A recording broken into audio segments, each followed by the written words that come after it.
I'm always looking for things that I accept, to be the center of a circle that widens me and leads me to other things that become things that I accept until the circle keeps growing and growing and growing. This is Rock That Doesn't Roll, the story of Christian music. I'm Andrew Gill, a music journalist who grew up listening to Christian rock. And I'm Leah Payne, author of God Gave Rock and Roll to You, A History of Contemporary Christian Music. And today on the show, we have a fellow podcaster / public radio show host. Yes, an award-winning, I believe, 21-time Emmy nominee and producer. Oh, my goodness. Yeah. I know. Our guest today is Scott Carter, who is now the host of Ye Gods, which is a podcast and public radio show that may air on your local public radio station. But yeah, he was a longtime producer for Politically Incorrect with Bill Maher, as well as Real Time with Bill Maher. So he's kind of Bill Maher's guy, his producer guy. Absolutely. And on Ye Gods, he's talked to too long of a list, a who's who of people, including Martin Short, who I'd really love to talk to, Rainn Wilson, Ken Burns. Anyway. Killer Mike too. Of, oh my goodness. Run the Jewels. Yeah. So I'm very excited that he's talking with us today. Yeah. And I think the kismet here is that he goes places with people that are usually not gone, which we also try to do. We're trying to normalize talking about religious practice and belief in public. And that's what he has his guests do as well.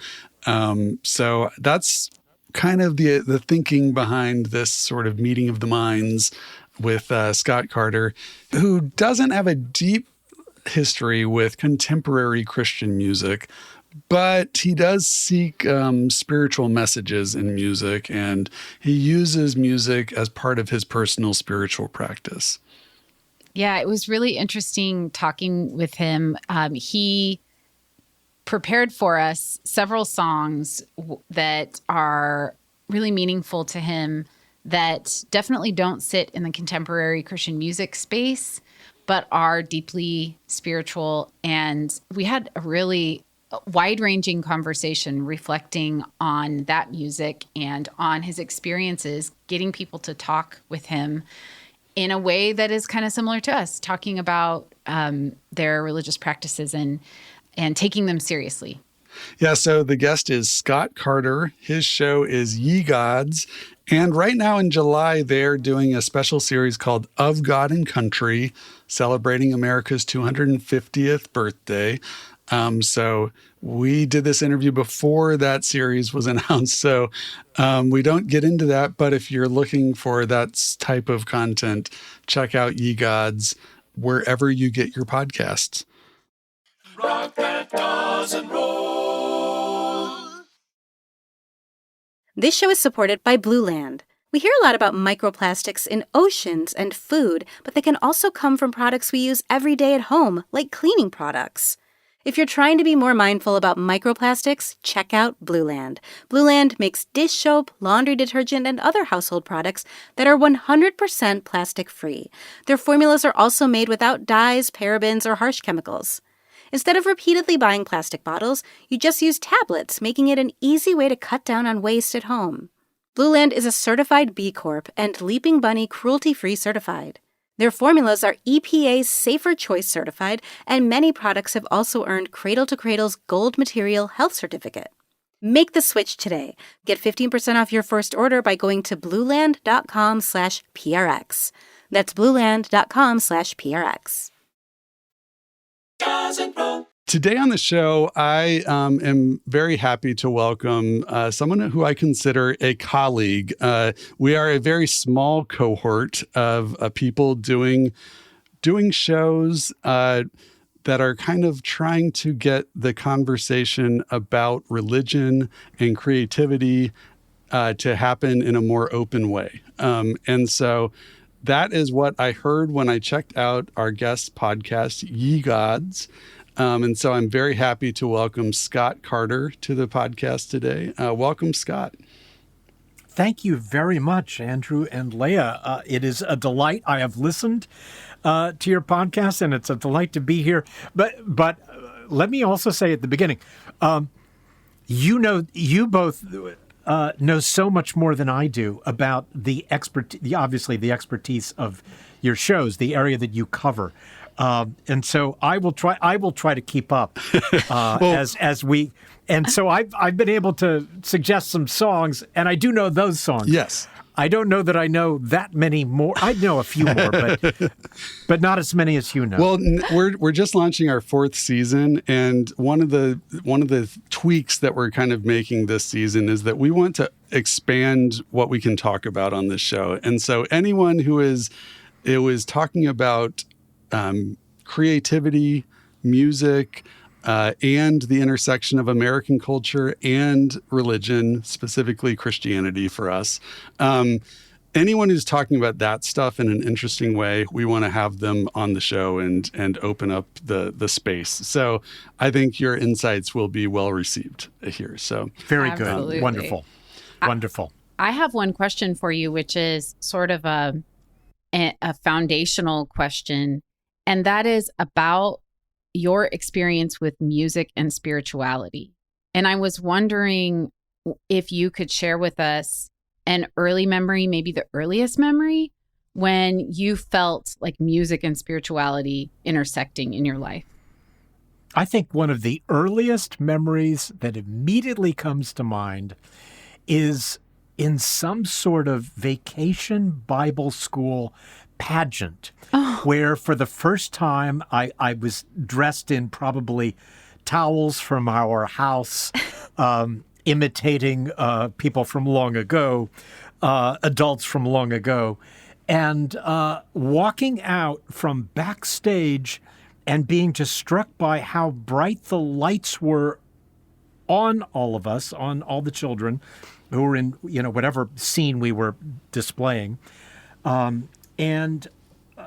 And singing, Jesus loves me. This I know, for the Bible tells me so. Wow. And I think that is one of the. This might have been Christmas, because also, "Away in a Manger" was a song sung at that time, and I have this very strong impression that has never left me. So I might have been 3 or 4 then. Wow. This has never left me, that when a sea of eyeballs are staring at you, and the lights are so bright that you can't see anybody out there, but people are out there, including your parents or including your friends' parents, that it's a magic dimension. Mm. And there is something. I've always had this notion that death is not permitted within this dimension. That in other words, you're being protected during this time, and somehow, you're all good. Everybody's going to die, but you're not going to die now. There's too much love and focus and warmth and attention that is being directed toward you. It reminds me of like Gandalf, the White, and Lord of the Rings. When the light You shall not pass. Emits. Well, that's Gandalf the Grey, but oh, that's true. That's right. That's true. But no, when thank you for out nerding me I'm there. so That's sorry, funny. No, that's great. But when that's the weapon that he has is light. Is just light, just emits. And overcomes darkness. And that's what sounds like you were experiencing, that power of the light. In that time. But I think also. The songs that we selected, and maybe we're going to get a chance to talk to, it comes out of the prime religious experience, the prime spiritual experience of my life. I have been an asthmatic since the age of 2, and my asthma was so bad that I was born in Kansas City, Missouri. My mother had lived there her whole life. My father had lived there for decades.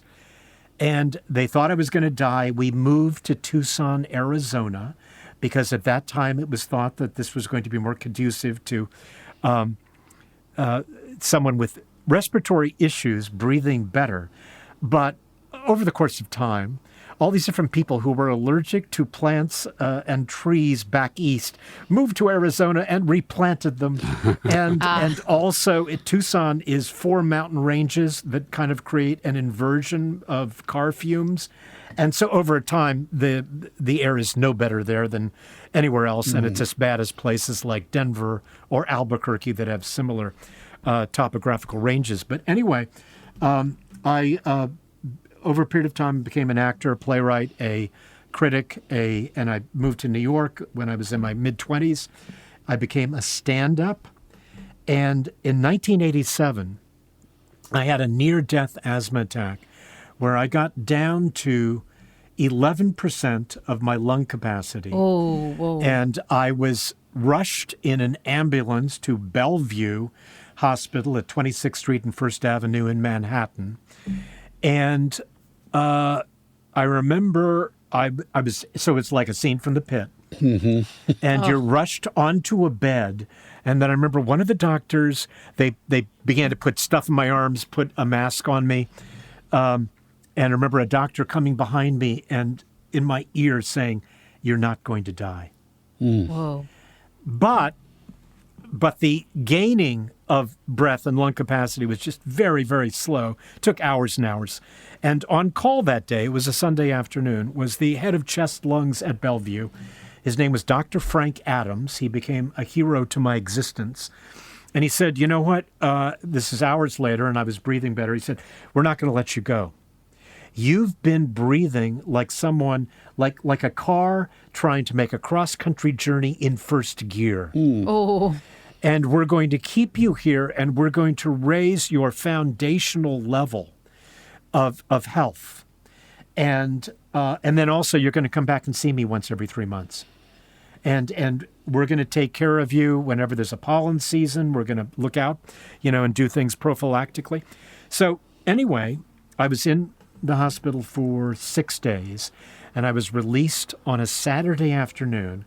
And I walked out. It was steamy, hazy summer in New York, June 26th, I believe.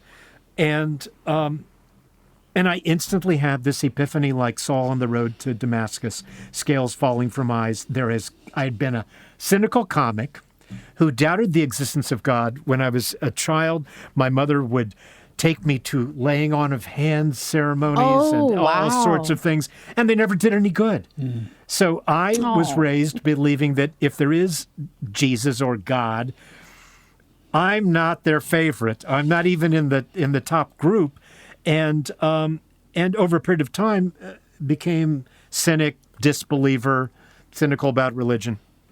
Anyway, all that went away in a minute. And so what happened was I instantly felt there has got to be a God. I went into a bliss state that lasted for a little bit over a week, then it faded. And as it was fading, I don't know if you two know the story Flowers for Algernon, or the movie Charlie with Cliff Robertson, for which he won an Oscar, that was based on it. But it's about this lab rat that's given a serum by which it becomes a genius, but over a period of time, it loses the genius, and he's going to die, Algernon. And that's how I felt. And I felt like, wait a minute, I've been more aware during this week than I have ever been in my life. I don't want this just to become some vague memory in the future that I will think back on 10, 20, 30 years from now and think, oh yeah, I remember that time. Isn't it funny now? I wanted to stay connected. And so I made this agreement with the universe that for the next, I don't know why I picked, but 2 years at least, I will. If anybody wants to talk to me about God, I've got to listen. If they want me to read anything, I got to read it. If they want me to go to any kind of ceremony, I've got to go. And so over a period of time, but what I would go to, and it comes back to this show, I would go to things that I felt good about and try to expand from there.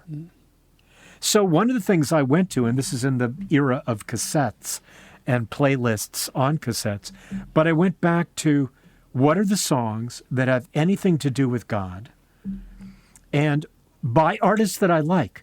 So let me start with the circle of the familiar and the friendly, and then expand out from there.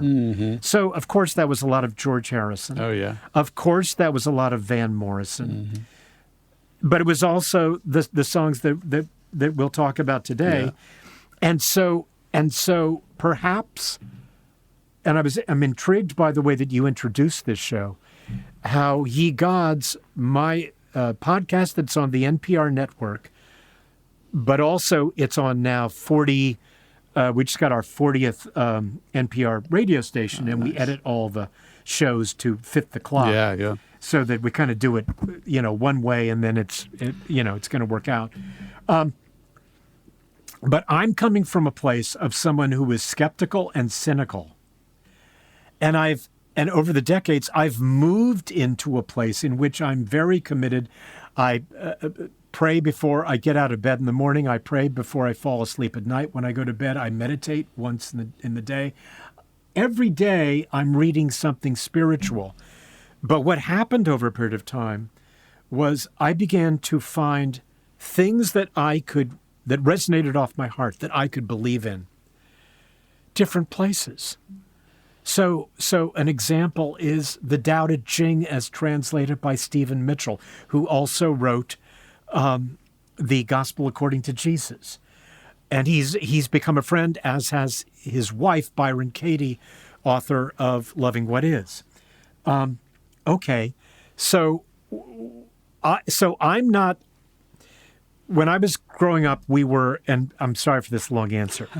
When I was growing up, we were at different times, Lutherans, Presbyterians, Episcopals, we were Methodists.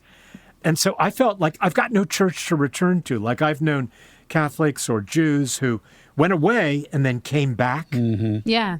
Okay, well, I wasn't that person. I couldn't tell you what a Methodist believed that a Presbyterian rejected. Or, Can I ask, Yeah. because my heart went out to your mother when you shared that she brought you to like divine healing services as a child. I have an asthmatic child, and I would probably do anything and everything I could for my child to get relief. So were you in those types of church circles as a kid? Yeah. Was that a normal thing? Okay. Yeah, and also Unity interesting. was something that she read to us from. There were different. One of the heads of one of the first mega churches was a guy named Robert Manili. Yeah. In Kansas City. That was a church that we went to for a while. And I remember he had a long playing record of some inspirational content that I remember having that played to me. But I also remember people like Norman Vincent Peale or Earl Nightingale or other people in Dale Carnegie in the world of motivation and self-help that was also Christian adjacent. Yeah. And so these were references to my for my parents to me. But That's one of my key fascinating. memories, Leah, from growing up was being in doctors' offices and doctors giving my mother bad news and sitting next to her across from him, a big desk separating us, and my mother being inconsolable, in tears, and me absorbing the fact that my condition of existence is prompting this sad, tragic response in her right now. I wish that I could relieve it. Wow. That's a profound experience. Now, I should say, Scott, for your sake, Leah is a scholar of Pentecostalism and grew up in Assemblies of God Church. I grew up in the Foursquare Foursquare, Church. that's right, yes. Amy Semple McPherson's church. Yes. That's which okay. we That's did an okay. episode on Amy Semple McPherson, right? I did an interview with Claire Hoffman, That's who has right. written a new biography of Amy Semple McPherson. And before interviewing Claire, who I talked to before, she's a friend, I went down to Did you go to the temple? the temple. Not only did I now go to we're the temple, talking. but I got a individual tour of her, the parsonage. So it's the living quarters on the bottom floor, and then on the top floor it's a museum. But we also have her bedroom. We have that dress with all the sparkles on it that is on the cover of Claire's book, and then he walked me. Was this out Steve the door who gave of you her, a tour? Oh, go ahead. Pardon I'm sorry. me? Was it a guy named Steve Zeleny who gave you a tour? I wrote my dissertation on her, and I know him, the guy who's the curator of it, and he knows everything there is to know about her. Gee. This now is your guy a former? This guy used to be the accountant. Oh, and he's now retired. Okay. And he's one of a few different people who are there on different days of the week. Oh, I love it. I love it. But he walked me through the back door of the parsonage, across the courtyard. Fun. And we opened the door, and that's where she entered. I love it.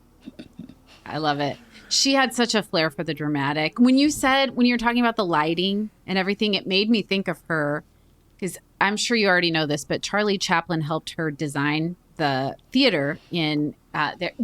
Okay, Andrew, I promise we're not going to talk about this the whole time. But I could, because I love stories about sisters. I knew it was a danger in bringing this up. I know. I'm sorry. It's an occupational hazard. But, okay, let me transition. She wrote a lot of cantatas. She also was a musician. She wrote operas. Understood. Yeah, she understood. Wrote operas. And she wrote, I believe I was told, and I've got the notes not here with me, I think 5 operas, over 300 songs.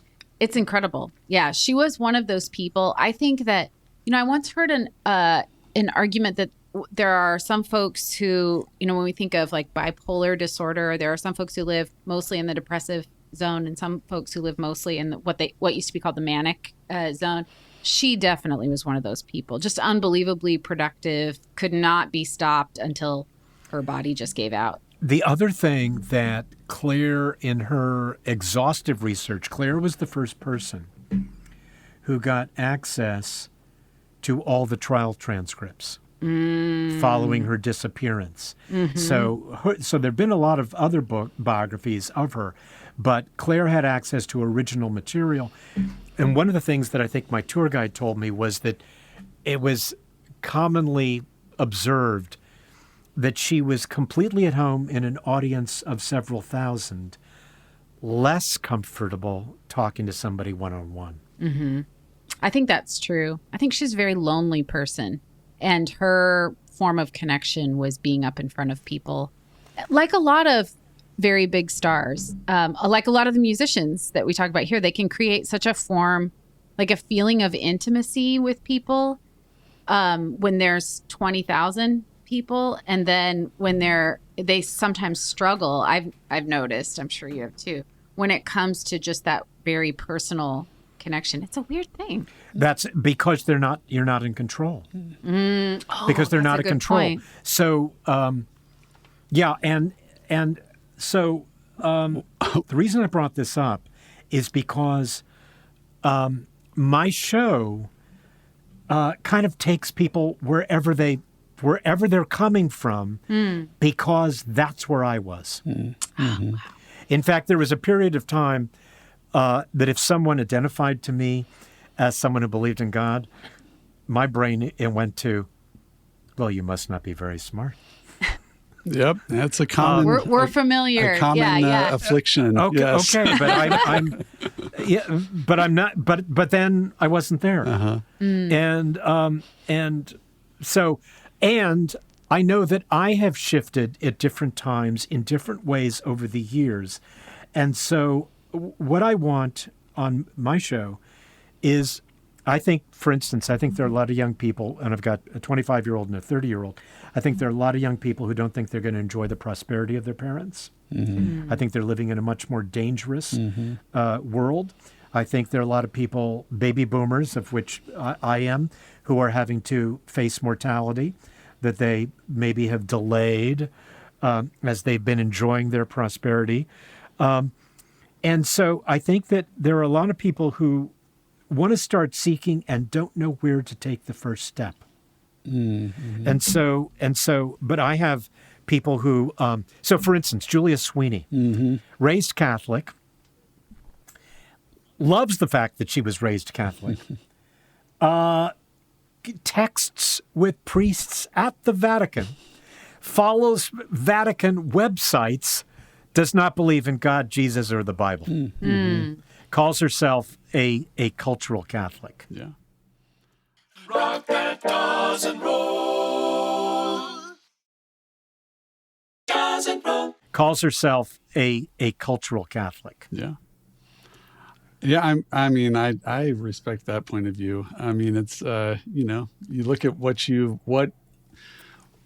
are the things that humans have built on Earth that are valuable, and there's a lot to be said for, the things. I have only gone to one Pentecostal ceremony, and it was the talk show host Tavis Smiley, who took me to a service in Los Angeles where the minister is the brother of singer Grace Jones. And the electricity in this ceremony was palpable.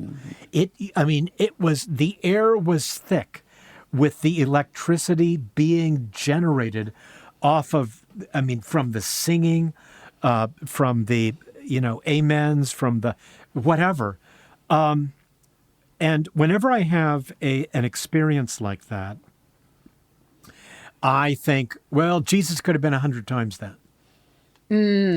So for instance, are you familiar with the name Rosalind Bruyere? Does that name ring a bell for you? Not for me. All right. Okay. So when I grew up in Tucson, Arizona, I was a critic, and I wrote about movies.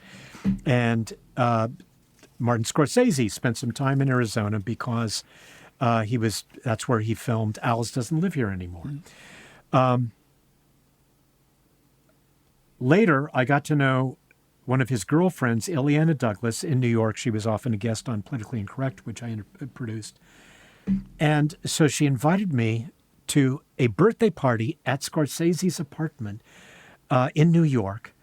And when my wife and I were the first ones to arrive. And I said to him, I was supposed to meet you in 1974. But you had an asthma attack. How is your asthma now?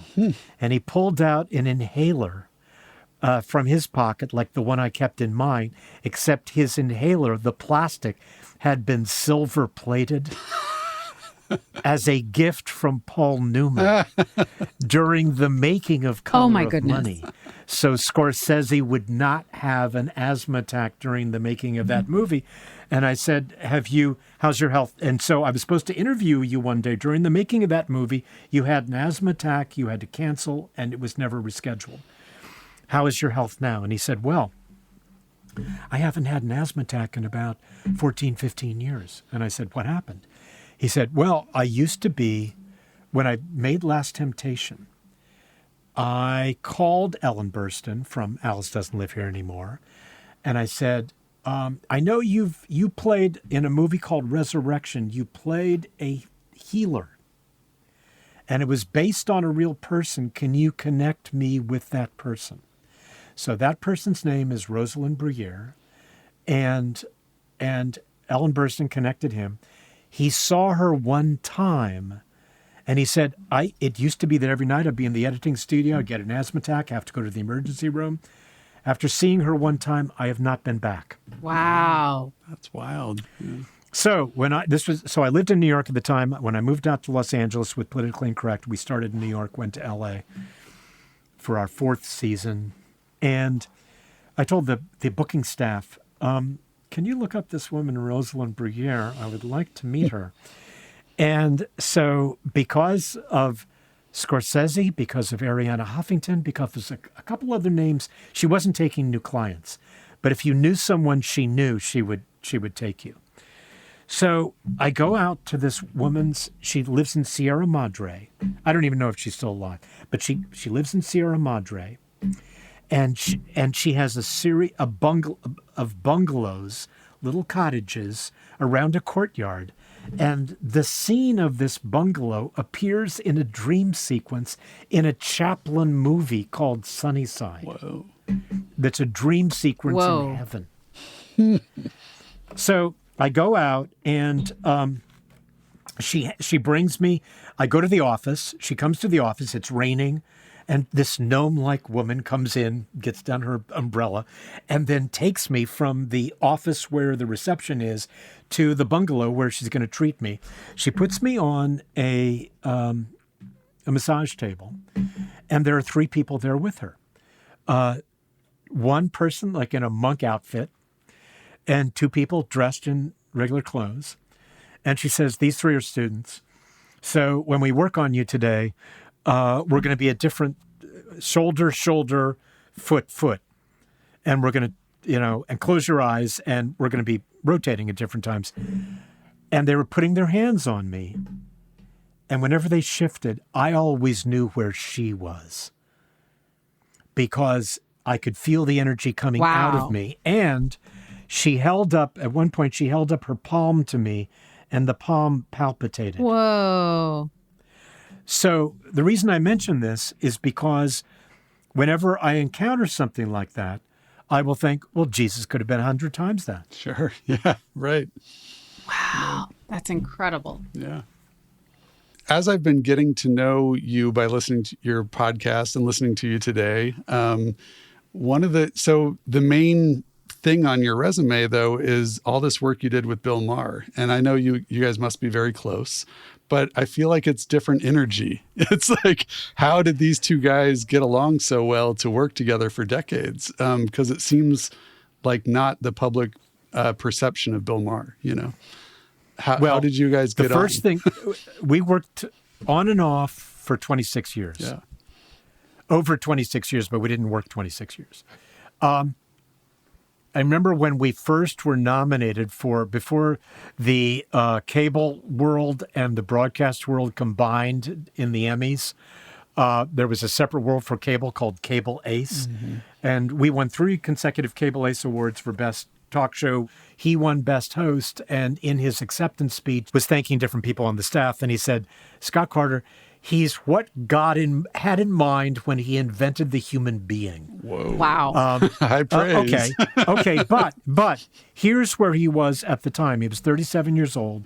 He'd had a number of failed television projects. He was a respected stand-up comic. But I remember the first day saying to him, and I'd been a producer for 3 or 4 years.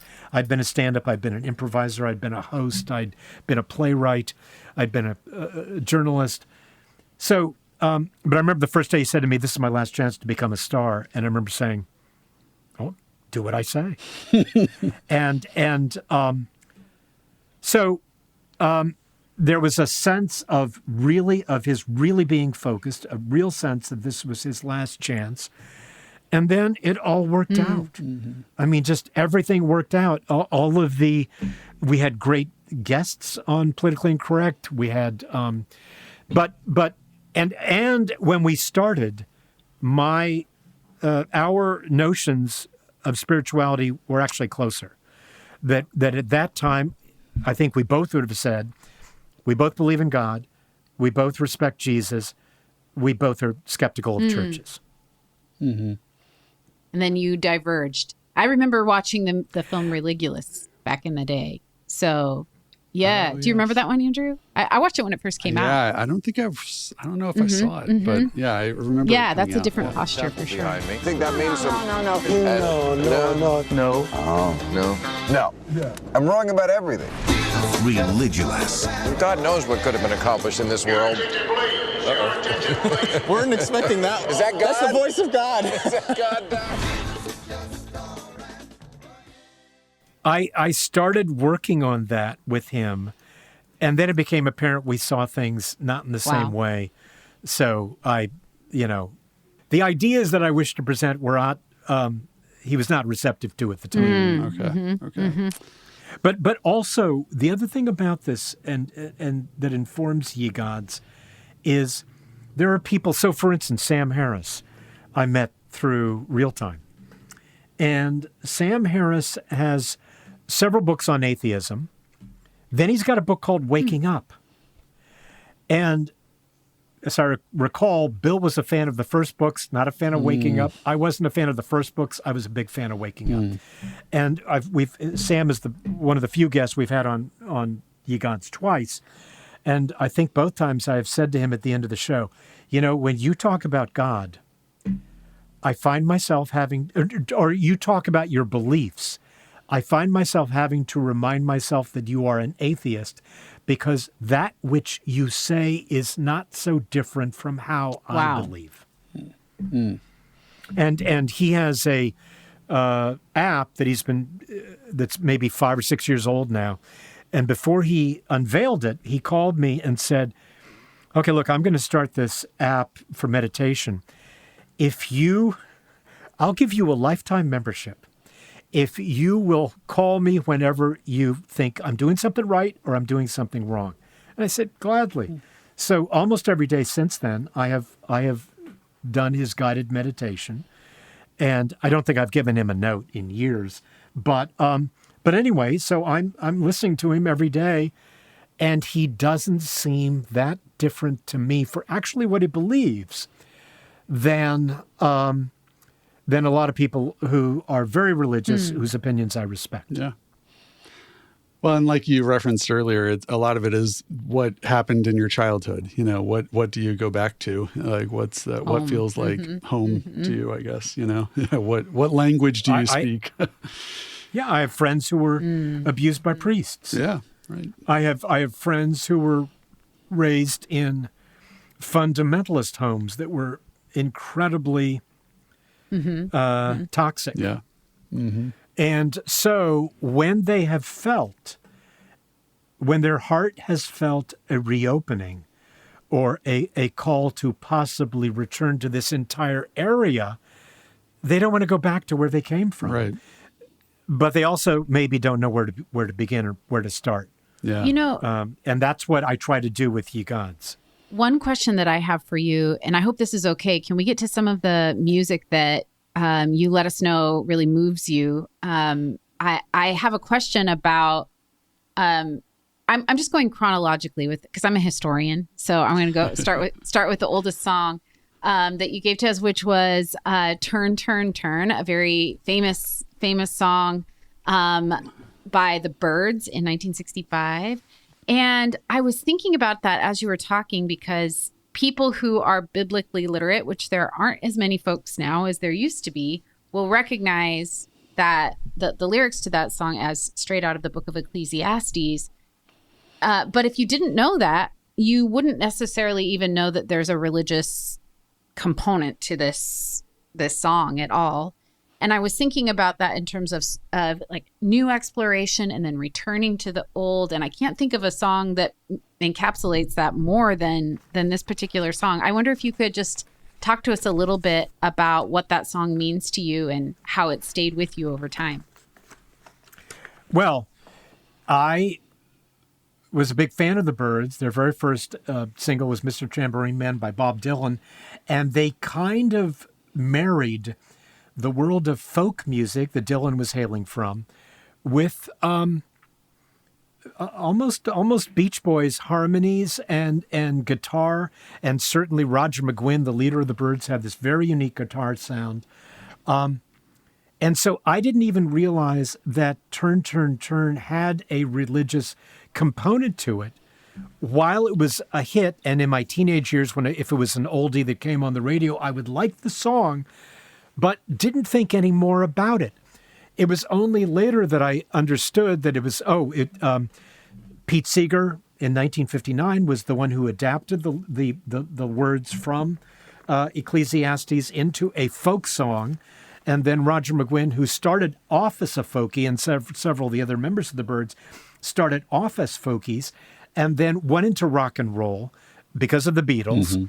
Mm-hmm. So then after I had this asthma attack, after I had this epiphany, and I'm trying to hold on to this feeling, I start going back to all the things that I remembered speaking to me. And I remember the song by the Byrds. Let me go back and let me look at these lyrics again. Let me see what more I can find from them. So, he's got, it's the repetition. The chorus is to everything. There's a season and a time to every purpose under heaven. And I remember when I was younger, I remember dismissing it because I was thinking that that they're acting like these things are equal. So a time for war, a time for peace. Oh, you're saying that they're of equal value? Both sides is I don't agree. I don't agree with that. Yeah. Mm-hmm.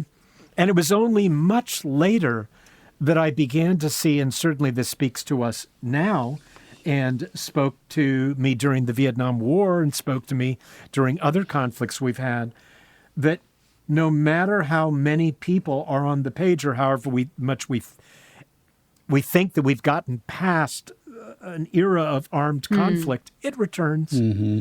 And that this is what this speaks to me now about is how I think William Faulkner had a line that the only thing that doesn't age is the human character. And that there is something eternal about humanity. And so the good and the bad, they're both going to be coming up, and it's going to be a cycle. In wintertime in the north, it's going to get cold, and then the summertime it's going to get blazing hot, and then it's going to get cold again. And the cycle is just going to keep repeating. And so also, it was this was an era of cassettes, and I started making cassette playlists for myself, combined with one song that spoke to me, following another song that spoke to me, following another song. There was a Jefferson Airplane song called Good Shepherd, and I wasn't even aware of what verses. Is this New Testament, Old Testament? What's it referring to? But I remember just thinking at the time, I liked the song, I don't know why, and going back to it. Or Blind Faith, Presence of the Lord, Eric Clapton. I'm always looking for things that I accept to be the center of a circle that widens me and leads me to other things that become things that I accept until the circle keeps growing and growing and growing. And one of the terms that speaks to me is the building of a spiritual body. Rock that doesn't roll.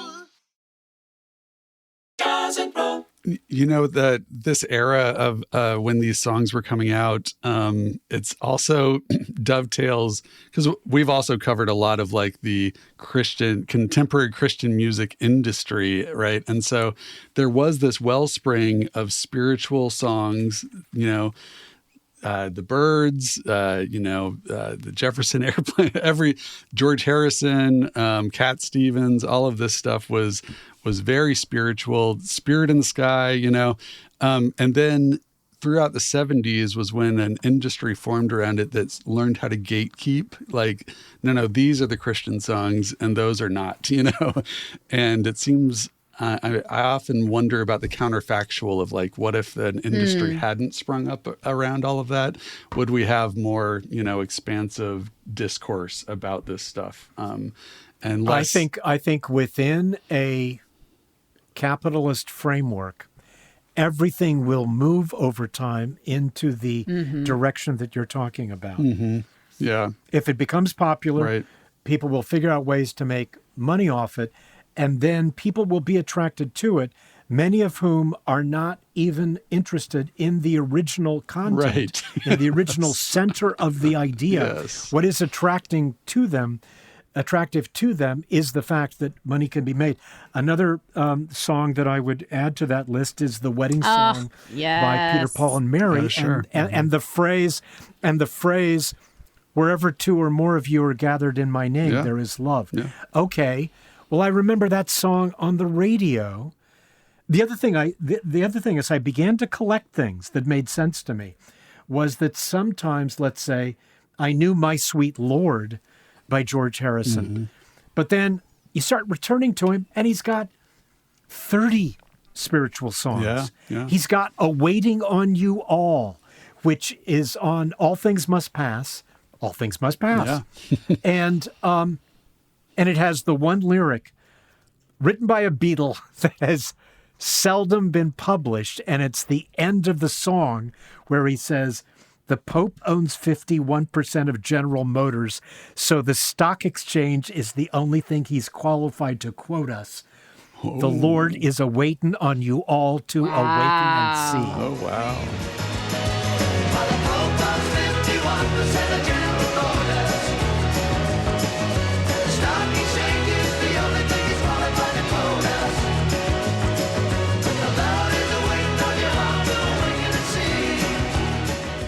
Wow, that's And I remember hearing that for the first time because I never owned a copy of All Things Must Pass, 3-record set. The Quiet Beatle makes a 3-record solo album debut as the other 3 are trying to figure out what they're going to do.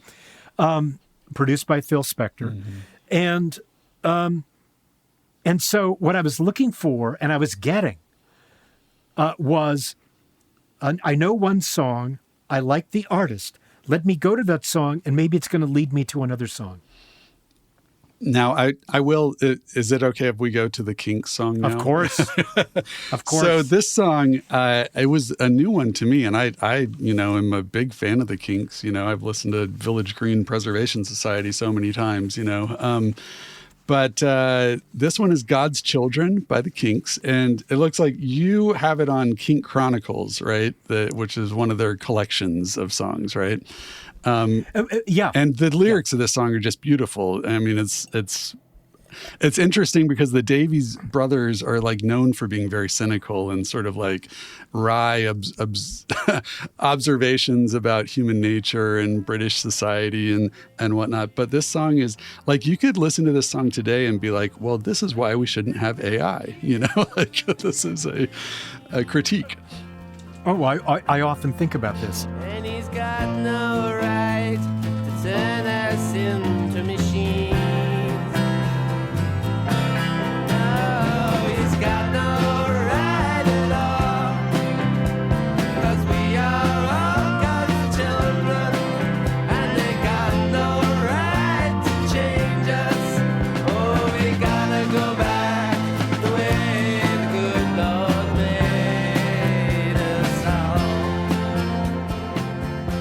I'm a huge Kinks fan. I've seen both the Kinks several times, and Ray, I saw one of his first solo shows because I was performing monologues about my Epiphany experience at the Edinburgh Festival in 1999 when he was unveiling this solo show. And it was in a small auditorium where I saw him, and I lined up like hours earlier, and there was one guy in front of me. And this guy's name was Andrew. And later that year, Ray had a book out, and he was doing a solo show, and he was on Politically Incorrect twice, and I also went to see him on Conan O'Brien, which was in New York at the time, and I had one of my friends worked on Conan O'Brien. So I was telling Ray, yeah, I lined up for you in Edinburgh, and this guy Andrew in front of me said he'd seen you 134 times. And Ray, without missing a beat, said, "Oh yeah, Andrew, he's really harmless, really." Okay, but the context of God's Children. First of all, Kink Chronicles is an album that came out because they had a couple of years where they could not perform in America. They had offended the American Union, yes. and they also showed up drunk. They were offending concert promoters. And then when they finally reestablished themselves with Lola in 1972, they did this double album for the American audience of what they'd been doing since Americans had last heard from them. So God's Children is taken from a soundtrack of a movie I've never seen, by all accounts terrible, called Percy. And it's about a young man who's in an accident and gets a penis transplant. And I believe refers to his penis as Percy. And anyway, just reading the Wikipedia entry about this film was wild today. I was it was like the fastest 180 record scratch I've experienced from listening to this song and then reading this. But here's what completely fascinates me. Ray was assigned to do the soundtrack. The Kinks were assigned to do the soundtrack. he did the opposite of what the movie was about. His song, God's Children, man made the buildings that reach for the sky. He made the motor car and learned how to fly, but he didn't make the flowers. He didn't make the trees, and he didn't make you, and he didn't make me, and he's got no right to turn us into machines. We're all God's children, and he's got no right to change us. We've got to go back to the way the good Lord made us all. Okay, so this is against technology. This is against becoming inhuman. And it reminded me at the time you mentioned Village Green Preservation Society. The Kinks were at once the ultimate of all the long hair Brits. Their hair was the longest. And they were the most rebellious. But on the other hand, they were the most conservative. Right. They were who did the most. They did songs about Queen Victoria. They did, we're the Village Green Preservation Society, where they're honoring everything from the past. Yeah. Really fascinating. Yeah. Yeah. I took that example as being just one more time when the least likely situation provides like transcendent art, like how did this song coming out of that movie seems so unlikely, Yeah.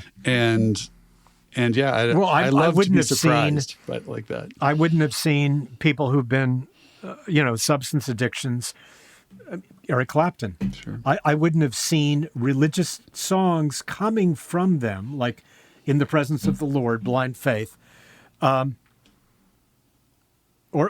Van Morrison's early days would not have predicted to me he was going to take this swing into faith. But, when will I ever learn to live in God? Enlightenment, real gone, that he's, knocked out by a bow and arrow, and that he's has song after song after song talking about spirituality. In the Garden is an incredible song. He is so far into it, and then you realize he's marrying the religion with his music. Mm-hmm. Do you have time? I know we've been talking for a while. Do you have time for one more song? One more to take us through one more song? Oh, I have, Leah. I have all the time in the world for yay! you. Okay. And I'm delighted by all this. Well, yeah, go ahead. So what I was thinking about was one artist that, if you know anything about his life, you would not be surprised that there's an intersection with Christian themes and transcendent art, and that would be Stevie Wonder. I thought you were going to say, when you visited a Pentecostal church in Los Angeles, he's a member of a very famous Church of God in Christ, Pentecostal Church, West Angeles Church of God in Christ. And you brought one of my jams with my boys. We like to dance around to this classic Superstition in the kitchen all the time. And I wonder what brought that, like what brings, he has such a vast catalog. A lot of it utilizes spiritual themes. What was it about Superstition that really struck you? Superstition was a bridge from when I completely rejected all this to when I was opening my heart up to accepting more of it. And just the chorus, that when you believe in things that you don't understand, then you suffer. Superstition ain't the way. That I wanted to develop a spiritual body that was not completely going against things that I thought to be, that also made sense to me. So, for instance, one of the things that I've done, that there were times when for months in a row, every night, what I would listen to as I was going to sleep, there is a harmonized gospel read by Garrison Keillor. And I would go to the Sermon on the Mount, and I would listen to that as I was going to sleep. And I recognized that, I always wake up pretty happy whenever I hear those words as I'm going to sleep. Okay, nothing in it is an affront to my intelligence. And as I began to delve more into spiritual works, two of the works that spoke most to me, or three: the Jefferson Bible, the Gospels in Brief by Leo Tolstoy, and I wrote a play about those two and their gospel. And then there's a third character in this play, Charles Dickens. And so the name of the play is The Gospel According to Thomas Jefferson, Charles Dickens, and Count Leo Tolstoy, Discord, and I call the play Discord. And it sets them in a limbo where each of them thinks his path to salvation depends upon convincing the other two that their theology is incorrect. Okay, those, and then Gospel According to Jesus by Stephen Mitchell. That those present a vision of Jesus that aligns with what my heart says is true. Now, that doesn't mean that over a period of time, my heart does not find different things to be true. In the same way that one learns elementary arithmetic when one is 9 years old, and then later on you're going to be going to algebra and you're going to be going to geometry and perhaps on, but you're not going to teach a 6-year-old geometry. You're not going to start them there. Okay, so in the same way, there are things that over a period of time have seemed to make absolute sense to me that if you'd told them to me when I got out of the hospital in 1987, I would have rejected. So the song Superstition, and then he's listing different things that it's about washing your face and hands, and the devil's on his way. You got a 13-month-old baby, broke the looking glass, 7 years of bad luck. Okay, those are things that I would reject the validity of those notions, in the same way that there are some things that some people who call themselves Christians believe that I cannot find it in my heart to accept. Wow. Mm-hmm. I think also with Stevie Wonder, there's something in that song just that gets you in your body, that kind of just the sound of it beyond actually, a lot of the lyrics you're quoting, I'd never noticed them. I'd never taken them fully in, just because, all that really mattered to me was the sound. Yeah. The singing, the sound of his voice. And I got everything I needed just there. I remember when I first heard the Jeff Beck cover of it, which is pretty good. But I mean, there's just he's one of those artists that's just hard to cover. Stevie Wonder, it's like, you're not going to improve. Good luck. Yeah. Certainly not. Yeah. I saw Jeff Beck a year or so before he died at the Greek Theater in Los Angeles with Brian Wilson. Wow, what a show. So Brian comes out, performs I don't forget how many songs. Jeff Beck comes out, performs for, 45 minutes, and does a couple of songs where his guitar is the lead voice. Mm-hmm. So he did Surf's Up, he did The Warmth of the Sun. And then Brian comes back, does all of Pet Sounds. Wow. And Jeff Beck joins him on encores. And then the end of it, the night ends. And it wasn't just Brian, it was two or three others. It was David Marks, who was an original Beach Boy, Al Jardine, Blondie Chaplin, who at one point was a Beach Boy, and Jeff Beck. Anyway, they end by doing all of them doing an a cappella Danny Boy. Wow. Lovely. One of my favorite songs of all time, a song that makes me cry almost every time I hear it. That's a good one. I mean, if we're going to start talking about Irish music, we'll need another hour. That's true. Lots more tears. I would love to. Yeah. I could. If you would have me. I could do an episode. Oh my goodness! Are you kidding? Simply on the Irish, on the Irish music that's in James Joyce's Ulysses and throughout the works of James Joyce, how and not only Van Morrison but also Shane MacGowan. Oh, wow. God, yeah. Mm-hmm. Okay. Well, clearly we're going to have to see if we can book you again. Rock that doesn't roll. Doesn't roll.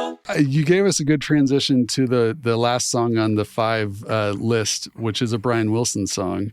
And I was going to say it's Our Prayer, which was finally officially released on Smile in 2007. But I assume he may have composed it back in 67 when he was originally working on the album. But this is a song that, as far as I could tell, has no lyrics. It's just voicing and harmony and melody. What about that song speaks to you? And when did you first hear it?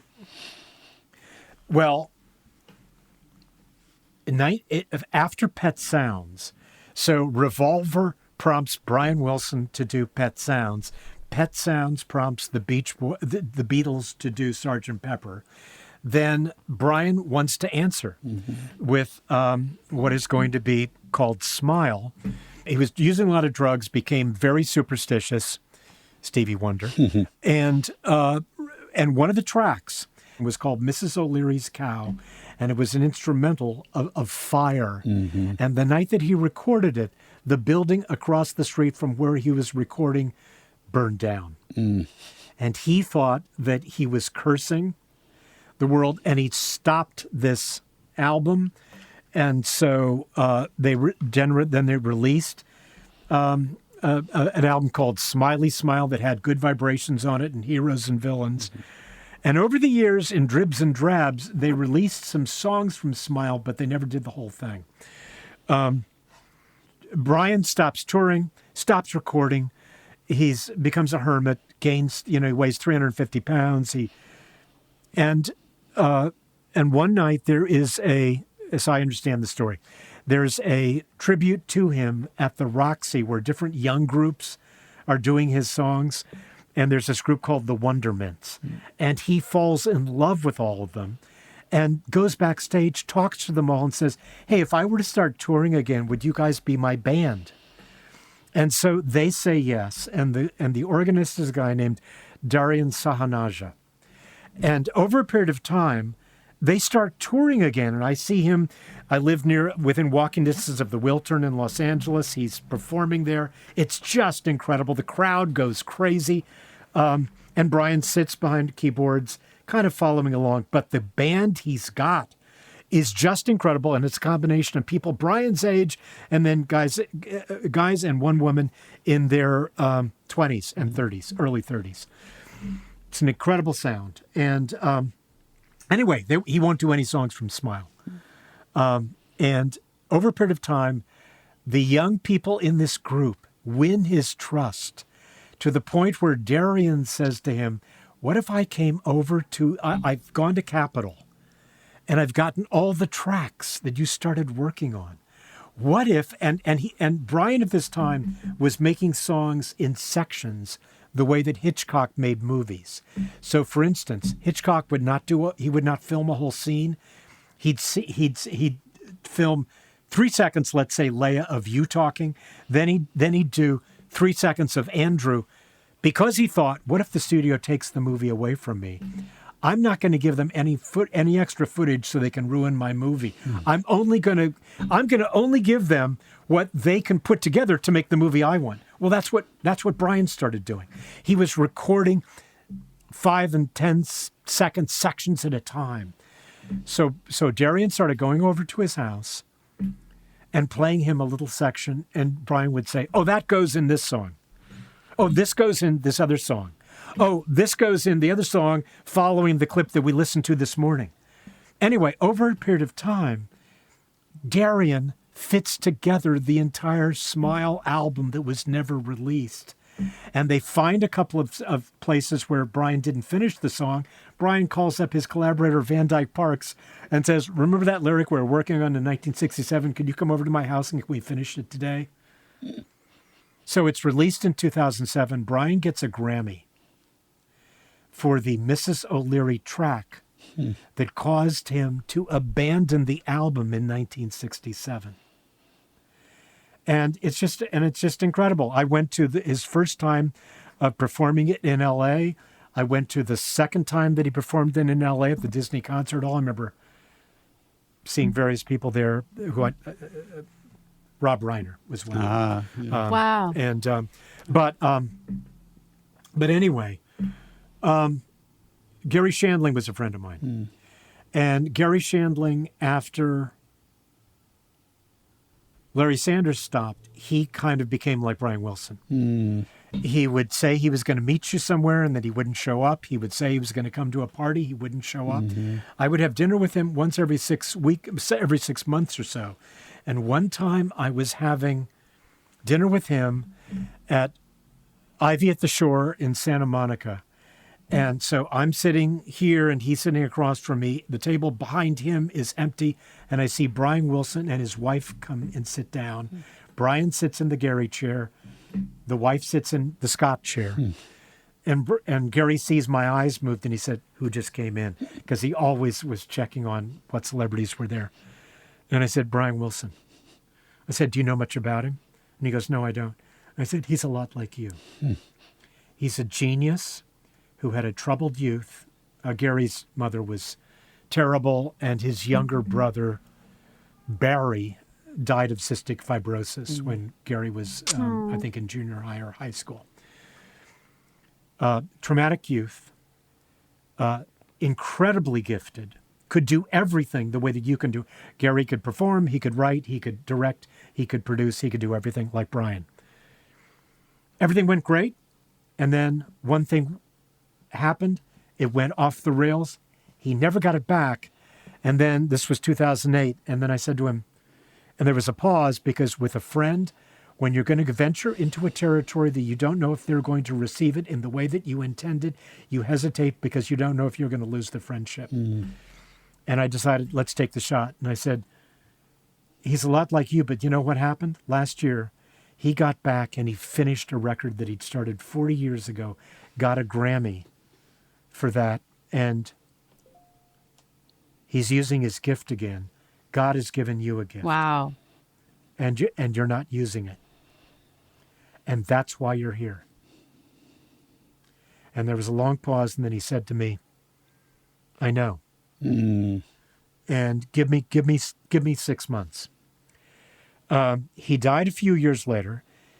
He never quite got back to where he'd been with It's Gary Shandling's show, his stand-up, then It's Gary Shandling's show, then the Larry Sanders show. But at his memorial service, Sarah Silverman said, everybody wanted to know where his third project was. His third project was everybody in this room. He was the most generous person to Bob Odenkirk and Sarah Silverman and David Cross and just so many, Jeffrey Tambor and Rip Torn and all these different people Judd Apatow, who he helped over the years. And after he died, one day I'm at my office at Real Time. I get a call from Judd Apatow.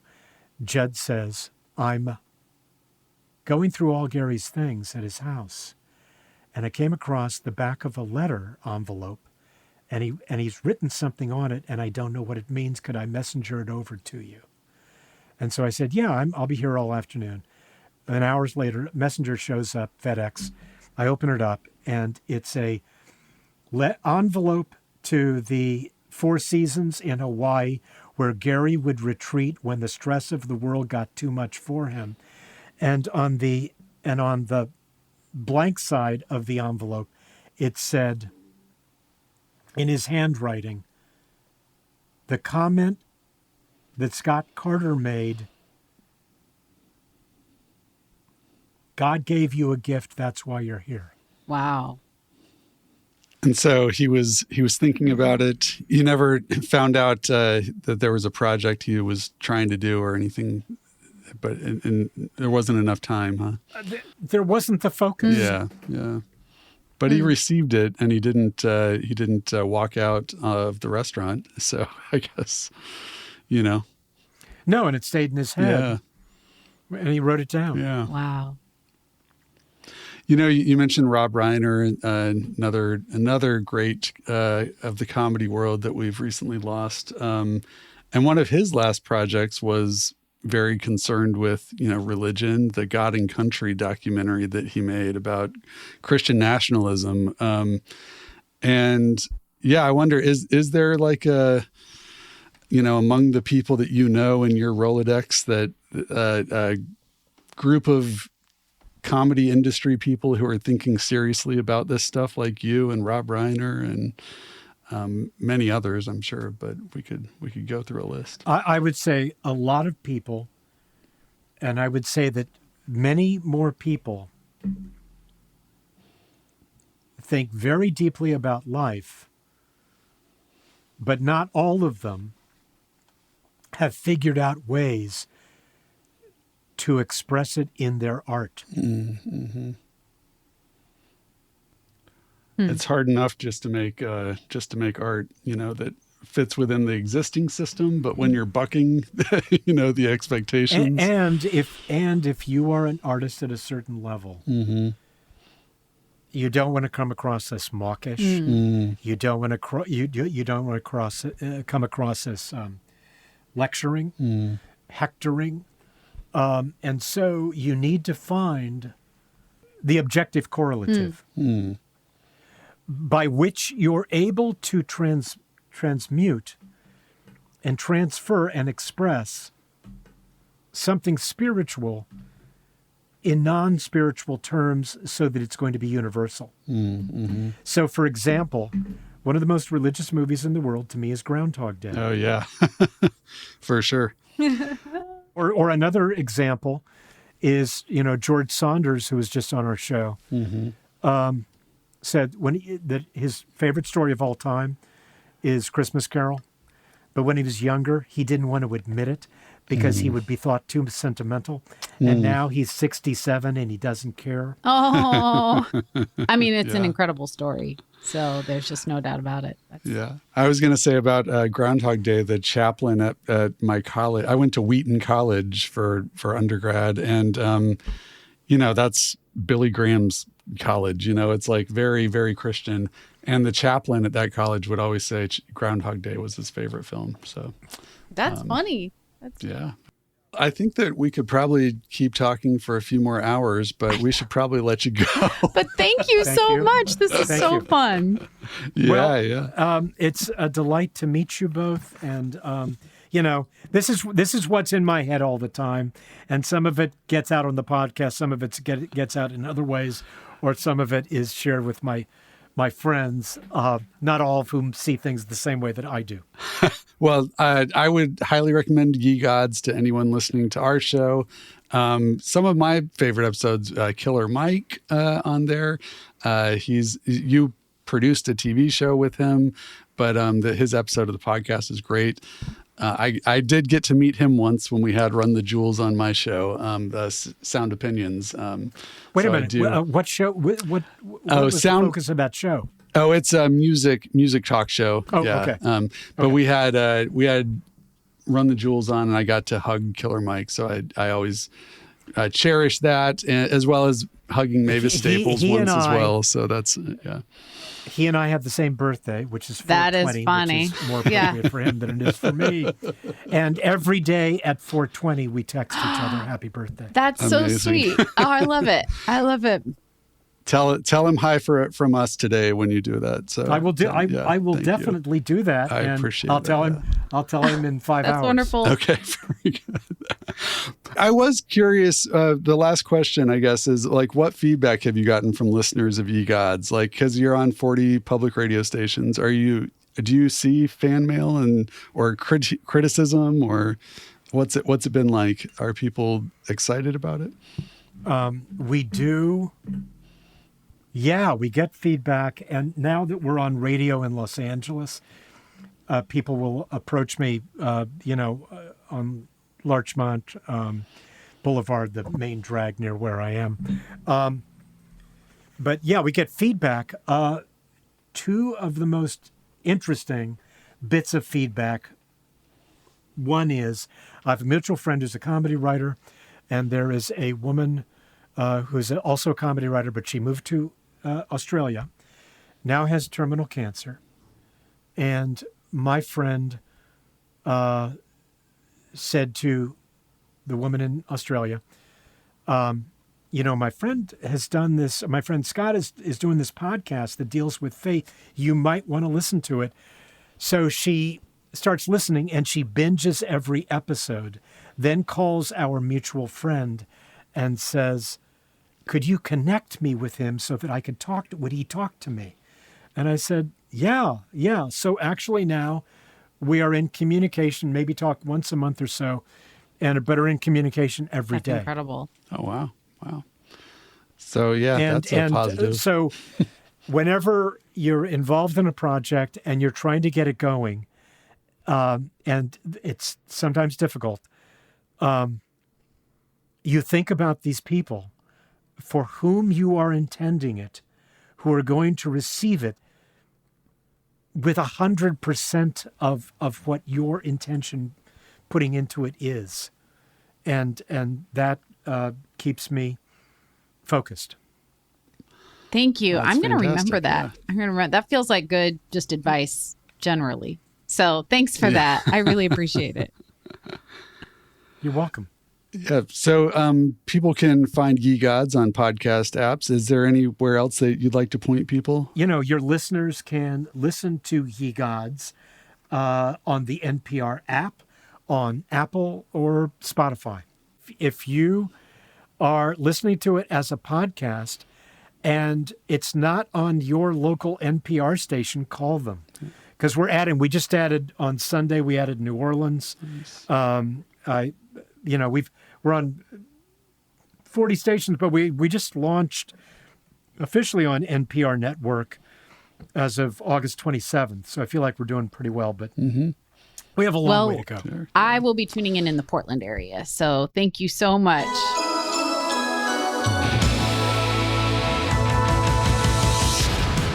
Thanks again to Scott Carter, and that's Ye Gods is the show. Thank you to everyone for listening. And a huge thanks to our Patreon supporters for making the show possible. You can become one yourself at patreon.com/RTDR. We'll be back in 2 weeks. In the meantime, you can find us on Substack and Instagram by searching Rock That Doesn't Roll and at our new website, rtdrpod.com. Of course, you should give us a rating and review on whatever podcast app you're using to listen right now. And consider supporting the show by ordering coffee from larryscoffee.com/RTDR. Season 4 of Rock That Doesn't Roll is distributed through the Public Radio Exchange with funding from our Patreon community. It's produced by the one and only Andrew Gill. Our original score is by Jim Cooper of Infomercial USA. If you have a story to share or thoughts on this episode, please call our hotline at 629-204-4264. Our email address is rtdrpod@gmail.com. I'm Andrew Gill. And I'm Leah Payne. Remember, rock all you want, but watch it when you start to roll.